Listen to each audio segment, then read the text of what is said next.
Welcome, friends, to All Church Sunday School and my special guest, Kera Watts, filling in for Shannon. Happy to be here. This is fun. This is fun. fun. And you grew up in Sunday school, right? I did. Every Sunday. You're a Sunday school chick. Absolutely. Loved Every Sunday. Yep. Did you get pens for perfect attendance? We did on Wednesday nights, but not on I Sundays. never got any pens, but I was there every Sunday. Yeah, we got, it was for music class, and if you got perfect attendance, you got to take home the special book with your name engraved on it. Ooh. It was very special. Almost like the book of life. Yes. I think my parents took me sick one night just so I could get it. Just to not ruin your record. Thankfully, that that was not in the that time doesn't of happen anymore. That was not in the We time hope. of pandemic. No. Thankfully. Well, we're making our way through a book I love so much, and Kera got a chance to sample it, An Altar in the World by Barbara Brown Taylor. And the subtitle is A Geography of Faith. She is teaching us about holy ground that's all around us every day. Ordinary things that can take on holy significance in our lives. And so the practice of walking on the earth is our conversation today. As I was thinking about my own walking, memorable walks, I wanted to tell you about going on an adult mission trip, building a teacher house on the border between Belize and Guatemala. And then for our day of fun, we went with a guide to a rainforest and walked through the rainforest and noticed how leaves could become cups to hold water, and that a particular kind of ant tasted like spearmint. When we were done with that, and there were monkeys overhead that liked to eliminate on your head, so we were dodging monkeys, and it really was magical. But one of the members of the mission team, as we were riding back on the boat, said, he had us, the guide, in his power. You know, he could have told us to do anything and we would have done it, because eating ants is not something I've ever done before. But she said it was like we were in his grip. But it was just amazing. And to see the plants and have him explain to us pharmaceutical plants, it was just great. And then a month later, a hurricane blew through that area, tore down the teacher's house, and eliminated most of that rainforest. Wow. Which makes you, Yeah. Of course, hurricanes are always doing that kind of damage, but we took that personally. Right. Come on. That's not the ending you expect from the magical place. So tell me what you thought of when you knew we were going to be talking about the practice of walking on the earth. When I thought of the practice of walking, and particularly when I was reading this chapter, I, for whatever reason, the spiritual practice that I rely on or fall back to most often is walking. And for a long time, I didn't think that would really count as a spiritual practice. But in the midst of really hard times in personal life and with young children, I remember resorting to falling into walking. And it was late at night, and I would go from my front door to the neighbor's driveway, back to my front door, to the next driver's driveway, and back. And late at night, and just taking in, I can still remember what it looked like, and the trees, and the way they moved, and the sound, and just that quiet conversation with God, knowing that in the midst of everything that felt so tumultuous in the real life, that there was a peace and a calm of quiet at night and walking and knowing that God was still in the midst of it. And wasn't that good that you came to rely on that you knew that you knew all you needed to do was get outside and start moving. Yes. And you could, so it wasn't just, sometimes I felt peaceful and sometimes I didn't. Yeah. I had a friend who said when she had something serious she was praying about, she would go out for a walk, and she never walked slowly. We're going to talk about different speeds of walking. She would go out for a walk, and she would just be in conversation, in her imagination. She was in conversation with God, and she was probably kind of shaking her finger, knowing her, and just, what's taking you so long? Right. Come on. But that was her power thing, Yeah. to walk and talk with God. Yeah, I was always grateful that I knew my neighbors, because I'm sure it looked very odd to be in the middle of the wee hours of the Kind of morning, going back and walking forth. back and forth in this pacing manner. It wasn't like going for an exercise brisk walk. It was different, but that's what I've been able to rely on to go back to that. Well, that's amazing that we get to that's the subject, and you have had such a powerful experience. And I would imagine there's others in our class today who have found walking to be good for their souls, for abundant life. However you've experienced that, you'll see an email address at the end, and you can let us know. We'd love to know about that. So I was introduced in this chapter to a resource, a Buddhist monk who has made meditative walking, made an awareness globally of the meditative power of walking, and you're going to share with us a little bit. This is what Barbara Brown Taylor writes to introduce us to him. Yeah, let me read. Thich Nhat Hanh is a Vietnamese Buddhist monk who has figured out a way around that reality. At Plum Village, his monastic community is in southern France. He teaches many forms of attentiveness, including walking meditation. To watch a Buddhist monk practice walking meditation is like watching a lunar eclipse. First, the bare heel extends over the earth, coming down so slowly that not even a dry leaf is displaced. Then the arch begins its long descent, laying itself down like a cat. Finally, the toes arrive, beginning with the small one and ending with the big. Imperceptibly, the arrival turns into a departure as one heel rises and the other comes down.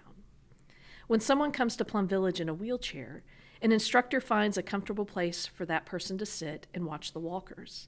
He asks her to pick one of the walkers, focusing intently on what that person is doing as she deepens her own breathing. Watch the movement, he tells her. Notice the exact moment each foot leaves the ground. See the shape of the arc the foot makes as it finds its way back down. When your mind wanders, ride your breath back to the present moment. After about 20 minutes of this, most people discover at least two things. First, that they can do walking meditation without leaving their chairs. And second, that their bodies are not as localized as they had thought. Watching the walkers, they sometimes lose track of whose foot is in the air. Isn't that a great description? It's fantastic. And that slow, that foot moving so slowly and gracefully, Yes. almost like a dance. Yes, that intentional walking. I don't even know if I could do that with my feet. I don't know if they flex like that. Well, I think of kids learning to walk, and sometimes you have to teach them to put their heel down because they'll, walk just on the balls of their feet. And so that intentional Yes. grounding. Just curling your Yes. foot down and then the other arch. foot coming up. I just Yes. love it. Yeah. I bet we can look online, we could Google, and this wonderful man who was nominated by Dr. Martin Luther King Jr. for the Nobel Peace Prize for his work. He also was involved in protests during the war in Vietnam. But just this remarkable, and he has written a book, this remarkable, simple thing that he taught. So simple, probably part of Buddhist practice. Right. But the world didn't, the rest of the world needed to know about that. Right. And to think that an entire practice and community has built around intentional walking, and not just for those who can walk. I think the beauty of that is also that you can be transported in the midst of the walking simply by watching and imagining, and that spirit of whatever all of that is involved in paying attention and being intentional about where you are and what's happening. Did Barbara Brown Taylor say she had been? She didn't say that she had been to Plum Village, right? But her description is so. I wonder how she watched and how she saw that. I am amazed, and I have been recommending this book ever since we started it. You will also love what she says in here about children walking and their parents grabbing their hand, hurry up, here we go. And we get the chance, because we work in this building, to see lots of children moving fast, moving slow, coming into weekday school. I always love watching. Yes. But they are being held because there's traffic. Right. And sometimes they're wanting to stop and look at something, and the parent needs to get them in the building. And just a regular Yes. tug of war that I get to observe, which is Yes, fun. there's you see a lot of personalities of parents and of kids. And of in kids. those and of yes. every day. Well, maybe we'll do a little extra research. I think maybe I need to read this book and understand this particular practice. We have another quote from Augustine. So would you read that one for us? Salvator Ambulando, wrote Augustine of Hippo, one of the early theologians of the Christian church. It is solved by walking. What is it? If you want to find out, then you will have to do your own walking. It is solved by walking. It is solved. What is it? It is solved by walking. And my friend who had to have her talk with God about what was taking God so long, there was resolution in that. She felt that she had communicated herself, and it is solved by walking. It is solved by walking. There's something about that movement where I think so often we sit in the difficulty or whatever it is, and we think that if we just sit there long enough, it will be resolved. We will know the answer. We will be delivered from whatever this thing is that is bothering us. But instead, we just need to move. we were sort of created to walk. We were created to walk. There's been this great, I think it's a National Geographic project of a man walking the route of human migration. Oh, Have you read? I have not seen this. And that's amazing too, because he's doing it walking over a long period of time. Of course, sometimes with photographers and sometimes stopping to speak, but tracing the earliest humans and their migratory pattern on the earth. So interesting as we think about refugees being displaced from one place, seeking another place. A lot of things have happened by walking Right. for humanity. Yeah, I think of the Cheryl Strayed story of hiking the Pacific Coast Trail. Loved that story. Oh my gosh. And reading that and the inspiration of just saying, of not knowing anything, and yet knowing that just movement needed to happen without knowing what the destination would look like, without knowing what would be encountered along the way, but just letting everything else go and just moving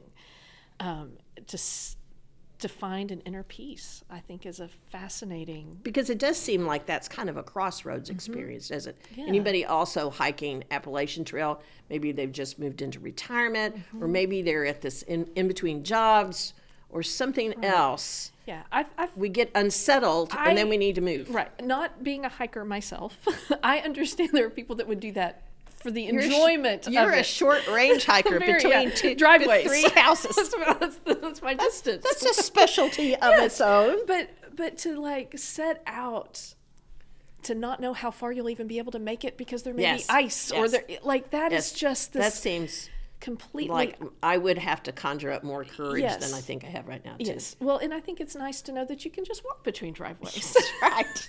It doesn't say, Augustine of Hippo does not say how far you have to walk or to go hike the trail. It's the walking itself. It is the actual process of putting one foot in front of the other. That would probably be an American thing that you can only speak of walking if you've done some right. amazing walk up a mountain or something. So I think that Barbara Brown Taylor in this chapter does a great job of looking at all world religions and the role of walking. So here is another one. Would you read this for us?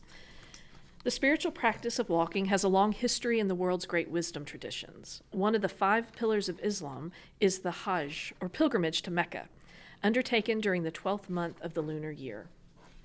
Dressed only in a white cloth that many will use later for their shrouds, pilgrims walk 7 times around the ancient Kaaba in the center of the courtyard of the great mosque. They walk counterclockwise against the march of time, scraping away the crusted sins that have accumulated during all that time. The oldest among them would be happy to die before they are through, returning to God as clean as the day they were born. Isn't that?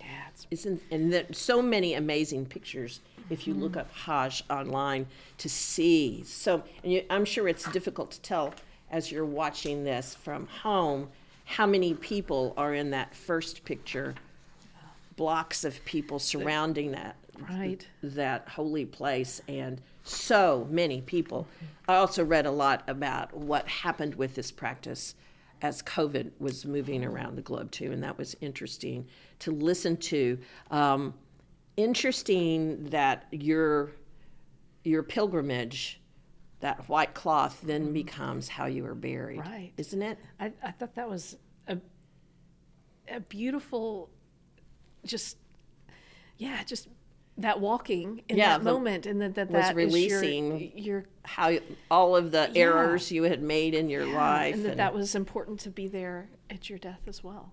It's fascinating. And there are more practices in the chapter as well, but these give us an idea, and I really think ignite our imagination around pilgrimage of any sort. Now, what about walking barefoot? I have the most tender feet ever. I wish when I was reading that, I thought, oh, do I need to try this? Maybe a few steps. I remember when I was, I think I was in the 6th grade, we went to see my cousins in Iowa. And my cousin Rochelle, who's this gorgeous athletic, oh my gosh, I thought she was so great. She just went barefoot all summer. And the bottom of her feet were really like shoes. You know, and so I didn't want to put my shoes out. I mean, we were walking around the neighborhood. We were going to go talk to somebody. And I wanted to be cool like her. With my feet, I can't walk out in the street in the summer and it's hot and rocks. And I just felt like I was kind of a wuss because my feet were so sensitive. But let's let Barbara Brown Taylor tell us about the importance. About the practice of walking barefoot. Now, if I had a lovely lawn like you see in the picture, I could walk on that. That's true. That would be helpful. Barbara Brown Taylor says this: I would like to introduce the spiritual practice of going barefoot. This practice requires no props. You do not even have to be religious to do it, but if you are, then here is the scriptural warrant for it. Remove the sandals from your feet, for the place on which you are standing is holy ground. Let's go. Keep going. Okay. If you have visited St. Catherine's Monastery in the Sinai, then you have likely paid a visit to the legendary descendant of that bush. When I went, I was asked to remove my sandals before I entered the chapel of the burning bush. Before I could even focus on the spindly bush growing against one wall of the chapel, I had to look down at my feet, which were disappearing in the gaudiest red plush carpet I had ever seen. Since the bush was no longer on fire, I guess the monks thought a fiery-looking carpet was the next best thing. So interesting that she was totally distracted from this holy practice. Yes. But look at that carpet. And, you know, it was soft. Wait a minute. I would think if you were in a place like this, you're walking on tile floors. Yeah. But they had lovely, fiery, red carpet. awful carpet. Have you ever had red carpet in a house you lived in? I have not. I think I've gone to a church that had red that's carpet. what I'm thinking. Churches. Yeah, but that would not have a red house. carpet, but not a home. So the practice of, and then she goes on to talk about, maybe you would just like to walk in a circle barefoot and notice, you know, rocks, insects, whatever. And the next time you go around, notice how your attention goes to something else. And she said, of course, if your neighbors are looking out the window, they're going to wonder why you're going around and around in a circle. But you need to release yourself of any concern for what your neighbors think and just keep walking in a circle. Yes, I thought that was helpful information. That's right. That's part of the walking is releasing. Right. But I also imagined myself walking down my street barefoot and what that would look like. And how much training it might take for me to be able to walk barefoot down my street now as it's cooling off a little bit. Well, down a sidewalk. If it wasn't hot. Yeah, we don't have any sidewalks. See, so that'd be different being out so in it makes the street. So it's either in the grass where there are, those unknowns that I would be concerned about. I love walking on the beach. Yes, you could do that, right? Now that absolutely. Yes, that's awesome. Even if you have tender feet. Yes. That feels so good. Yes. And and I'm aware when I'm walking on the beach of my foot rolling. 'Cause you can feel the description that we had at the Yeah. beginning, the different parts of your foot as you're stepping into the sand. Yeah, and the different places to walk. I would like to be on a beach That's right exactly- now walking. we could make it by sunset. We gotta go to the beach. Well, one of the reflections, kind of meditations that she offers in the book that I really love is thinking about Jesus walking. Jesus walked everywhere, of course. And listen to what she writes. I'll read this. I just love what she says. Jesus walked everywhere he went, except for a short stint on a donkey at the end. This gave him time to see things, like the milky eyes of the beggar sitting by the side of the road, or the round black eyes of sparrows sitting in their cages at the market. If he'd been moving more quickly, even to reach more people, these things would have become a blur to him. But because he was moving slowly, they came into focus for him, just as he came into focus for them. Sometimes he had a destination, sometimes he did not. For many who followed him around, he was the destination. Whether he was going somewhere or nowhere at all, going with him was the point. Food tasted better at the pace he set. Stories lasted longer. Talk went deeper. While many of his present-day admirers pay close attention to what Jesus said and did, they pay less attention to the pace at which he did it. Jesus was a walker, not a rider. He took his sweet time. Those who wish to follow him more nearly might decide to take more of theirs too. I love that. Yeah. I love thinking about walking with Jesus. Oh, That goes along with my way of inserting myself into all of the stories in the Gospels, so that I'm actually in the story, off to the side. but also an important spiritual discipline. That's right. Yeah, That's right. Absolutely. Just imagining being in Jesus' presence on a walk, and it would be like nothing else in the whole world. Yeah, And walking slowly, paying attention to people, the details that you see as you walk a neighborhood, as opposed to just jumping in your car. All of that was important. The details were important to Jesus, and they should be, as his followers, they should be important to us. Yeah, and I think this made me think about Jesus walking without an itinerary. When we hear this, we read and hear the stories of the Gospels, and it sounds almost like, okay, well, first this happened, and then Yes. as if it was intentional. Yes. When none of it But was. it's all been edited down to the essence. Now, there were Yeah. times when the woman touched his robe. Yes. It seemed like the disciples were kind of handling Jesus then, like, Yes. come on, we're in a hurry, and what do you mean, who touched your robe? Look at all these people. Yes. But you're right, it so was. much of it is It would have been Just- meditative walking because he's paying attention. right, and attending to what he would see, and not saying, "Oh, I'll come back and deal with that later," but this is an issue. Let me tell you about this. Think about as he would stop and heal the beggar that Barbara Brown Taylor just described. Of course, stopping gave more people time to catch up with Jesus. Right. So the longer his public ministry went, even slower he Right, moved from one place to right. another because people recognized him. People were coming to him, asking for healing and all of that. And I just imagine that he was never in a rush Right. and always completely present with the person he was engaged in. Right.